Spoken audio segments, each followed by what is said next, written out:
도시안전건설위원회 김기대 위원장님 모시겠습니다. 최근 세계 투자원에 대한 인식과 대응 기술에 빠르게 변화하고 있으며 그것을 서울과 한강에 있어서 또 다른 기회와 가능성을 의미하는 것이기도 합니다. 이제 남북 평화와 협력 기류에 걸맞춰 한강의 소중한 가치를 재평가해야 할 것이며 이에 기초하여 한강의 이용과 관리의 새로운 미래 비전을 제시해야 한다고 생각합니다. 이를 위해 더 많은 노력과 시간이 들더라도 한강이 서울시와 함께 국제적인 위상을 누리고 시민들이 쾌적한 삶을 누릴 수 있도록 저희 서울시의 도시안전건설위원회에서도 아낌없는 지원을 보내도록 하겠습니다. 본 종합토론에서는 한강의 미래비전과 관리 방안을 주제로 산학연 민관 분야의 전문가 10분을 모셨습니다. 저희가 한강이라고 이름을 붙인 것은 한강에서 일을 해보겠다는 겁니다. 한강을 생태적으로 문화적으로 잘 가꾸고 연결해서 그리고 시민들에게 한번 돌려보자라는 것이 이제 저희 한강 사회교통조합 한강의 목적입니다. 이 얘기를 드리는 것은 오늘 주제 발표가 굉장히 다양해서 어떻게 제가 이걸 토론을 하고 적응해야 될지가 쉽게 판단이 안 되더라고요. 그래서 고민하다가 지금 종합토론의 제목이 한강의 미래비전과 관리방안이거든요. 그래서 관리방안에 대해서는 다른 분들이 잘 토론을 안 할 것 같아서 이 부분에 대해서 한마디 하기 위해서입니다. 그러면 우리 한강조합이 하고 있는 일 중에서 하나 소개를 드리도록 하겠습니다.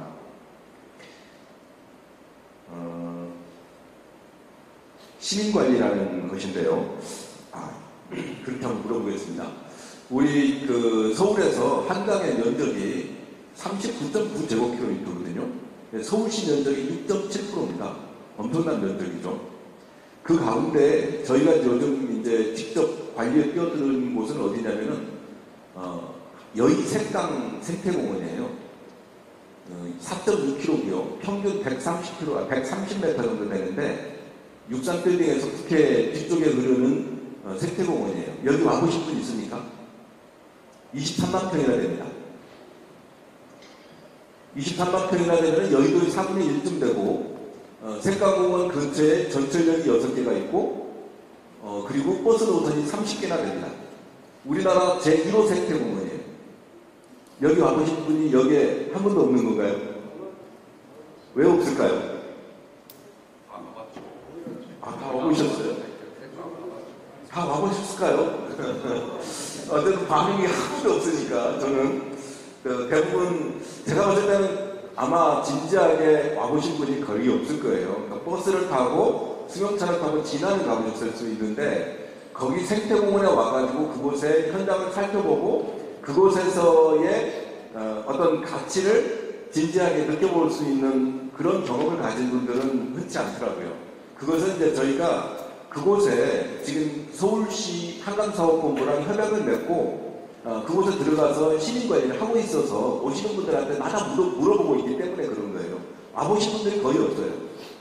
굉장히 좋은 괜찮은 생태공원인데 와보신 분들이 없습니다. 왜 그러냐면은 그곳은 생태공원인데 그곳에 근무하는 공무원은 한 명이에요. 23만 명인데 23만 명인데 한 명이고 그곳에 자원봉사 오는 사람들을 지원하는 인력 한 명, 이 두 명이 갑니다. 그리고 그곳에 근무하지 않지만 종종 와서 풀을 베고 길을 고치고 하는 일을 도와주는 사람들이 외부에 있는 인력 몇 명이 있어요. 23만 평의 땅이 사실상 관리가 되지 않은 상태로 방치되어 있는 거예요. 그러다 보니까 그곳은 생태교란종들, 그러니까 가시박이나 한삼동풀이나 이런 것들에 의해서 나무들이 막 뒤덮여 있어서 굉장히 을씨년스럽습니다. 굉장히 넓은 면적이지만 관리되지 않으니까 그렇게 되는 거예요. 그래서 그 공간을 시민들의 자원활동으로 한번 가꿔보자. 시민들의 기부로 한번 이곳을 가꿔보자라고 해서 우리가 들어갔습니다. 그래서 꽤 전문적인 분들이 매일 출근을 해가지고 날마다 가꾸고 있는 거예요. 그래서 3월달부터 들어가서 저희가 한 4개월 동안 일을 했습니다. 저희가 봤을 때는 사람의 손이 상당히 매섭습니다. 한 4개월 동안 하니까 경관을 바꿨고 생태를 바꿨고 오는 사람들의 반응을 상당히 바꿨어요. 그 공원이 상당히 좋아졌다라고 사람들이 평가를 합니다. 거기에 이용하는 사람들의 대부분은 근처 거주하는 사람들 정도쯤이거든요. 그러다 보니까 그곳의 변화를 아는 거예요. 근데 평상시는 거기에 오면은 냄새가 나거나 그 다음에 지저분하게 넝쿨식물들에 의해서 방치가 뒤덮여 있거나 그 다음에 곳곳에 지저분하게 방치가 되어 있거나 이랬었단 말이에요. 근데 이곳을 사람들이 자원봉사자들이 꾸준히 가꾸면서 바뀐 거예요. 그래서 굉장히 좋아하는 거예요.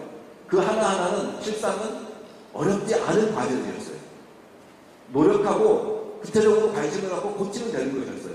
그런데 우리는 그동안 그게 안 됐던 거죠. 왜냐하면 우리는 세금을 내고 우리 공익들을 가꾸는 것은 공무원들이 하는 일이라고 생각했기 때문에 우리 일이 아니었던 거예요. 그래서 맨날 공무원들한테 민원을 내고 신경질을 부렸지 우리가 그냥 직접 쓰레기 좀 주우면 되고 우리가 좀 풀 좀 깎거나 긁어내리면 되는 일인데 이걸 안 했던 거예요. 제가 이 얘기를 하는 것은 이제 더 이상 그러니까 우리 한강 생태공원이 2명밖에 파견이 안 됐던 것은 서울시가 우리나라에서 제일 부자 지자체지만 세금으로 할 수 있는 일에는 한계가 있다는 것이에요. 그리고 또 시민들은 할 수 있는 자원봉사거리를 찾고 있고 할 수 있는 우리 사회를 더 좋게 만들기 위해서 참여할 수 있는 의지가 굉장히 많다는 거예요. 이것을 우리가 한번 새롭게 조직해보자는 겁니다. 그래서 우리 한강조합에서는 이 생각과 관련한 것을 시민이 직접 관리하는 형태로 지금 모델을 만들어 보고 있고 같은 형태를 고양시에 있는 장항서 습지 앞에서도 만들고 있고 그리고 여주의 강천섬에서도 지금 시도를 하고 있습니다. 그리고 이제 우리가 한강의 하구부터 바로 뒤까지를 한강길, 그러니까 제주 올레길처럼 길을 만들어서 시민들이 강에 와서 강이 얼마나 아름다운지, 강에 얼마나 경이로움이 있는지 자신들의 경험을 쌓고 좋은 기억을 만들 수 있는 일을 해보자라는 쪽에서 일을 하고 있습니다. 제가 서울기술원에 새롭게 그 포부를 만들어가고 있는 와중에 이런 얘기를 하는 것은 서울기술원에서 연구해야 될 것은 나는 공학적인 기술만이 아니라 시민들의 참여나 그리고 어떤 인문적인 부분을 하천의 운영과 관리 과정에서 도입하는 것까지도 함께 포함해줬으면 좋겠다는 말씀을 드리고 싶어서입니다. 사실상 유럽도 그렇고 우리나라도 마찬가지인데 이제 초창기 하천 관리가 직강화를 하고 또 콘크리트 호환이나 이런 걸 쓰다 보니까 사실상 좀 상류 지역에서는 유속이 좀 빠르고요. 그래서 하상 침식이 많이 되고 있습니다. 그리고 우리 서울시도 마찬가지지만 한강도 그렇고 우리 지류하천에 관련된 도시하천에서는 이용에 대한 침수 시설에 대한 요구가 상당히 많습니다. 그래서 사실상 과도한 시설의 설치 요구 민원들이 많이 발생을 하고 있어서 이런 것들에 대한 또 갈등의 문제가 있고요. 또 하천의 어떤 하천과 강변 생태계를 가로막는 고수부지가 우리나라의 강원 특성상 평상시에는 비가 안 오지만 여름철에 상당량이 많아요. 3분의 2의 정도의 강우량이 집중이 됩니다. 그러다 보니까 평상시는 저수로로 물이 흘러가고 홍수 때만 쓰기 위해서 고수부지를 만들었는데 사실 너무 넓은 거죠. 그러다 보니까 어떤 생태적인 문제, 그 다음에 동다양성, 생물 서식지, 그리고 사실상 좀 상당 부분이 직선화되어 있다 보니까 매력적이지 못한 경관 등 이런 문제들을 이야기하고 있습니다. 그리고 앞서서도 발표하신 분들 두 분 또 있었습니다만 기후변화 관련된 영향으로 좀 더 하천의 범람의 문제 이런 것들이 이제 대두가 되고 있습니다. 여유가 부족한데 그러면 제방을 올릴 것인가? 하천폭을 넓힐 것인가? 사대강 했던 것처럼 준설을 할 것인가? 사실상 주변에 토지 이용들이 있고 도로가 있고 제방이 있으니까 도심지를 통과하는 하천에서는 되게 어렵습니다. 또 어떻게 할까? 그래서 결국 기후변화에 대응을 하면서도 자연 친화적인 홍수 대책이 필요하지 않겠는가 생각해서 제가 예전에 연구원에 있을 때 실제로 가봤던 사례입니다. 다음 보시면 독일 미넨시를 흘러가는 이제 이자르 강인데요. 여기도 엄청나게 시내와 가까이 있습니다만 넓은 고수부지가 있고 또 콘크리트나 이런 이제 석축에 의한 그런 이제 호환들을 가지고 있습니다. 다음. 그래서 여기서도 마찬가지 이 기후변화와 환경적인 문제를 같이 해결할 수 있는 방법이 없을까라고 고민을 하다가 이 사람들이 택한 방법은 마찬가지로 도심지가 있고 토지용이 있으니까 하천을 넓힐 수도 없고 제방을 높일 수도 없으니까 이 넓은 고수부지를 깎아내서 하천의 통수능을 확보하자라고 결론을 냅니다. 그래서 고수부지를 깎는데 그냥 깎는 게 아니라 옛날에 하천의 모양을 재현시키면서 깎습니다. 사양을 줍니다. 그러니까 바깥에 제방선은 직강화됐습니다만 하천 안에서의 저수로는 예전에 하천의 구불구불한 모습을 최대한 좀 재현시켜가면서 모양을 만들어냅니다. 그래서 저렇게 하천폭이 넓어지니까 유속이 낮아지게 되는 거죠. 그래서 여기에 이자르강에는 낙차공도 있었고 엄청나게 많은 보가 있었는데 그 보를 나중에 다 철거하게 되는 거죠. 유속이 느려지니까. 그래서 이렇게 하천이 복원이 되고 여울과 못이 조성돼서 시민들이 모여들기 시작을 합니다. 그래서 이렇게 하천이 복원되는데 저는 이제 뭐 한강에 꼭 적용해야 된다는 것이 아니라 한강도 넓은 고수부지가 있는데 또 지천에도 상당히 한천이나 중랑천 이런 데도 상당히 넓은 고수부지들이 있습니다. 이런 고수부지들을 갖다가 우리가 나중에 홍수 대책을 한다는 측면에서 한번 고려해 볼 수 있지 않겠는가 생각합니다.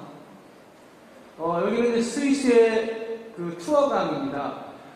좌측이 개선 전이고 우측이 개선 후인데 비슷한 문제를 가지고 직강화됐던 하천을 복원하는데 주변에 농경지나 도심지가 있으니까 하천 안에서 고수부지를 깎아냅니다. 그래서 사양을 주면서 자연스럽게 망곡을 주니까 이제 모래가 쌓이는 부분이 생기고 이렇게 되는 거예요. 다음 보시면 그리고 바닥도 일부는 이렇게 인위적으로 이렇게 여울과 모습 조성해서 이렇게 만들고요. 그래서 일부는 수계도 만들고 자연적인 호환도 만들게 됩니다. 그래서 하천의 모양을 복원하면서 홍수 위험도 대비하고 하천폭을 넓혀서 홍수능도 확보하고 뭐 이런 사례가 있습니다. 다음. 그래서 마무리를 드리면 실제로 이제 우리가 도심지 하천, 한강이나 지류 하천 같은 데서는 제방선을 갖다가 건들 수가 없기 때문에 이왕이면 또 제방을 고비 쌓아야 되는데 쌓을 수도 없는 형편입니다. 하천폭을 넓힐 수도 없고 그러면 이러한 기법들도 한번 고민을 해볼 수 있지 않을까 하는 생각이 들고요.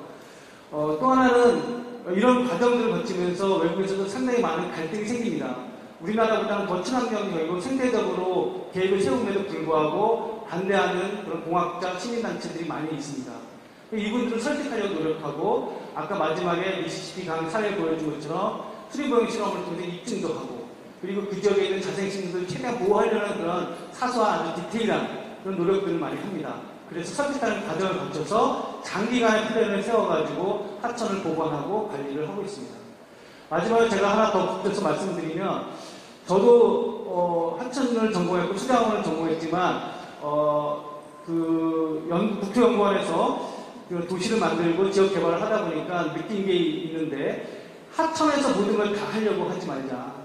도시에서 답을 찾을 수가 있다는 생각이 듭니다. 그래서 서울시가 잘하고 있는 빗물관리나 물순환 이런 부분들을 앞으로 서울기술연구원에서 좀 더 체계적이고 더 계획적으로 기술개발도 하고 잘 추진한다면 실제 하천의 수량관리와 하천의 홍수위험 관리를 하천에서 하기에는 이제 힘들다는 거죠. 그래서 도시에서 물순환이 이루어지는 그런 도시를 만든다면 하천의 그런 부하가 좀 줄고 충분히 우리가 더 좋은 하천, 지속 가능한 하천을 만들고 관리할 수 있지 않을까 생각합니다. 이상입니다.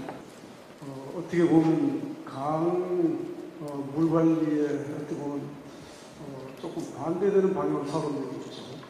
과거에 토지공사를 하시면서 각도 신도시 산업발전을 그렸고 인천 경기도시공사를 거쳐서 저는 한경대학교 지식개발연구원에서 교수로서 김용학입니다. 아시다시피 제목이 한강의 미래 비전이었어요. 그래서 저는 아주 황홀한 마음으로 오늘 정말 좋은 말씀을 좀 듣겠다.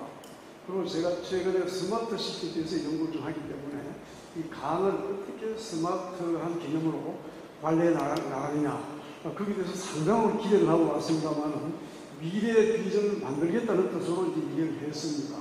그래서 어떻게 갈 방향이냐는 것을 저는 많이 기대하고 있었습니다만 이렇게 시민 내지 주민들이 이렇게 보고 있습니다.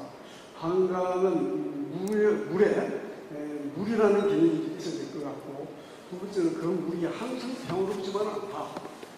상당한 예를 들면 태풍이나 홍수기에 아주 위험 요소로 다가온다는 거죠. 보수부시든 편익 시설이든 아니면 절기는 하나의 그 성시민의 편익을 위하고 오락을 위한 그런 면도 있지만 때로는 아주 미역이다. 경우에 따라서는 수요에 대한 굉장히 공포감도 있다는 거죠. 그러면서도 물 관리를 하면서 앞으로 변하는 기술 거기에 따라서 한강이 정말 대한민국의 상당한 유역을 차지하는 강으로서 아까 어느 분이 말씀하신 것처럼 풍요롭고 또 공유가 가능하고 그리고 미래를 향해서 많은 기회가 됐으면 합니다. 그런 시민 주민 차원에서 기회를 말씀드리고 싶습니다. 감사합니다. 시의회 임태정 주임입니다. 이거 말씀 잘 들었습니다. 한 가지만 좀 그 전세진 감사위원님 하천협회 제가 한번 좀 여쭤보겠습니다. 제가 이제 이제 포럼 들으면서 저희가 예전에 그 평화의 댐이라고 만든 적이 있습니다. 그리고 그때 거의 국가적으로 모금을 했었던 부분이 있고, 그 다음에 그 후로는 이제 4대강 사업을 또 했습니다. 이게 다 이제 하천 쪽에 그 수자원 관리하시는 분들이 이제 많이 참여를 했던 부분인데요. 그게 이제 이게 하천 분야 이 부분이 특별히 정책적인 어떤 그런 부분하고 많이 결부돼서 움직이지 않았나 그런 부분들을 좀 많이 생각해 봅니다. 그래서 좀 앞으로도 이제 그 우리나라의 그 미래는 계속 흘러가고 있는데 앞으로도 이런 일들은 또 일어날 수도 있을 것 같습니다. 그 물이라는 게 뭐 막으면 좋다. 그럼 또 하천의 전문가들이 또 막으면 좋다는 쪽으로 또 가고 또 그 똑같은 사실을 가지고도 두 가지로 해석을 하고 있다는 거죠. 그게 이제 정책적으로 움직이고 이런 부분들이 있어서 이제 협회나 뭐 그 하천 학회나 이런 부분들은 그런 부분에 좀 어떤 중심을 잡고 이렇게 움직여야 되지 않나 그 부분 한번 좀 여쭤보고 싶습니다. 저희들이 이제 이런 일을 하는 거는 어차피 저는 그렇게 생각합니다. 모든 게 시대에 따라가고 시대의 요구에 따라가고 무슨 개발 사업이라든가 모든 사업은 된다고 생각하고 있습니다. 그러니까 그 시대가 요구하면 그 시대에 맞춰서 하는 거지 무슨 어떤 정책이든지 어떤 사업이든지 영구한 사업은 없다고 생각합니다. 항상 시대가 하면 바뀌어지고 하는데 예를 들어서 과거에 뭐 군사적으로 뭘 군사가 중심이 됐을 때 군사적으로 만들기고 국방이 어려우면 예를 들어서 큰 홍수가 나면 홍수 쪽으로 치우치고 정책은 이렇게 바뀌어지려고 생각하고 있습니다. 결국 우리 사회가 아니면 사회 구성원 좀 다수가 원하는 방향으로 변할 수밖에 없나 그렇게 생각이 듭니다. 그러니까 이게 그 물관이라는 게 여러 가지 기능 요소들이 있거든요. 이수, 치수, 수질관리, 생태 다 있는데 어떤 사업이든 모든 걸 다 좋게 만드는 사업은 없습니다. 그러니까 대부분의 사업은 그 중에 어떤 기능을 향상을 시키면은 다른 기능 좀 안 좋아지는 이게 물관리의 특성이거든요. 그리고 이 시대 이 사회를 살고 있는 분들 중에 다 다르면 자기의 신념도 다르고 가치도 다르고 어떤 분들은 뭐 인간민족 물을 이용해야 된다는데 더 가치 두는 분들도 있고 어떤 분들은 자연하고 환경을 보존하는데 훨씬 더 가치 두는 분들도 있습니다. 그래서 그런 다양한 의견들이 있을 수밖에 없고 그런 의견들을 잘 모아서 우리 사회 다수가 원하는 게 뭐냐 그 결정하는 방향으로 갈 수밖에 없다고 생각이 됩니다. 그리고 그거는 그 시대 가면서 아까 시대 말씀하셨는데 시간이 가면서 계속 변할 수도 있는 거고 그거 이제 중심을 잡고 한다는 게 어떻게 보면은 그 뭐라 그러나요 좀 덜 민주적일 수가 있거든요. 내가 중심 잡으니까 무조건 이렇게 해야 된다. 그건 또 아니라고 생각합니다. 그래서 그 사회 다수가 원하는 방향으로 바뀌어갈 수밖에 없는 거 아니냐는 생각이 듭니다.